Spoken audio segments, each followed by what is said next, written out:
watching Let's Chat.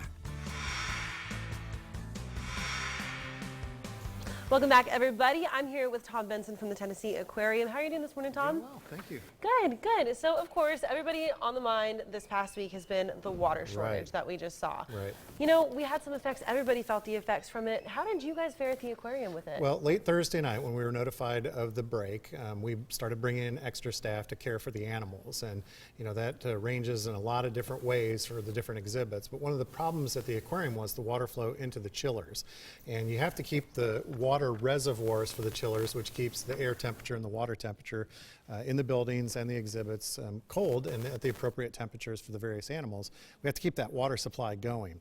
And so we were very fortunate that early Friday morning we were able to get the Chattanooga Fire Department to come over and supply us with some water while we were getting water trucks from some construction companies to help supplement that. But in the meantime, we were adding ice bags to some of the exhibits, and one of them, the Vancouver Island exhibit in our new Island Life Gallery, we had some animals that we lost. We lost 4 fish, some sea anemones, some sea urchins, and some sea stars because they're very temperature sensitive because they live in very cold water. And so even though the ice bags were floated in the exhibit, we didn't get to them quickly enough while we were busy with all the other exhibits. And so this past weekend was a really good kind of lesson for people in the Tennessee Valley about what we can do on a daily basis to conserve water. You know, we live on the river, everybody interacts with lakes on a regular basis, so everybody has an impact on water and water quality. I agree. I think that this is one of those moments when, you know, kind of the brakes are put on real hard and everybody wakes up and realizes that when water is cheap and abundant, we take it for granted. But we impact water every day and water impacts our lives every day.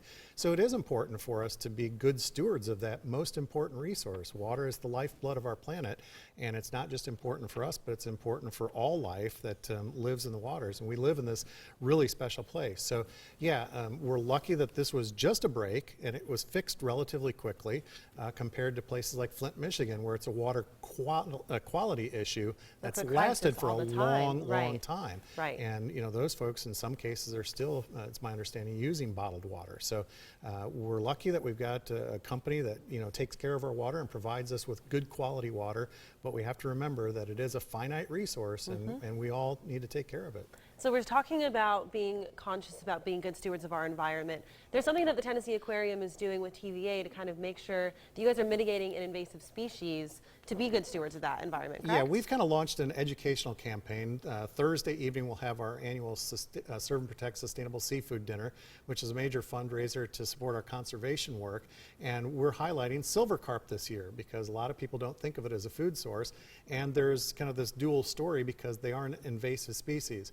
Asian carp, there's 4 different ones. There's silver, bighead, grass carp, and black carp that have gotten into our river systems, affecting 17 states across the country, and now starting to move into the lower portions of the Tennessee and Cumberland rivers. So Tennessee Wildlife Resources Agency, the Kentucky Department of Fish and Wildlife, TVA, and other organizations are really working diligently to keep these fish from making their way upstream. You might have seen those fish jumping out of the water. Crazy video. Yeah, the silver carp are known for being able to jump out of the water. The ones that launch, and you've seen them launch into people's boats and stuff like that, causing injury to boaters and stuff like that as well. Yeah, so these fish, it's like a hostile takeover of the river. It's sort of like kudzu taking over the land. These fish are taking over the water. They eat at the base of the food chain and they devour everything in the water, and they crowd the other fish out. So it harms native fish populations because these guys are invasive species.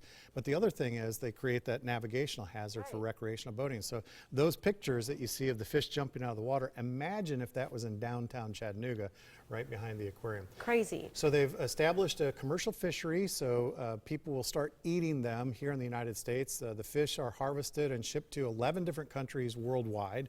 There's 2 places, one in Kentucky and one in Paris, Tennessee, that are actually processing the fish and shipping those out. There's none of the fish that's wasted.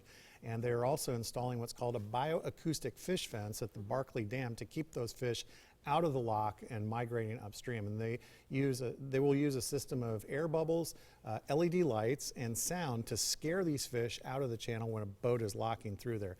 If it's successful in Lake Barkley, then they will put one, probably the next one would be installed at the Nickajack Dam just downstream from Chattanooga, and then they would work their way downstream to try to keep those fish from making their way up here. There you go. Well, you heard it here. They had an event a couple weeks ago talking about that the Asian carp are actually pretty decent to eat. And I was there. I tasted it. It was pretty good. That's all the time that we've got today on Let's Chat. But if you want to learn a little bit more about these invasive species, take a trip down to the Tennessee Aquarium, just down Broad Street. We'll have more information on our website as well. Thanks for joining me today, Thom. We were glad to have you. Make sure that you're tuned in tomorrow at 10 o'clock for another episode of Let's Chat.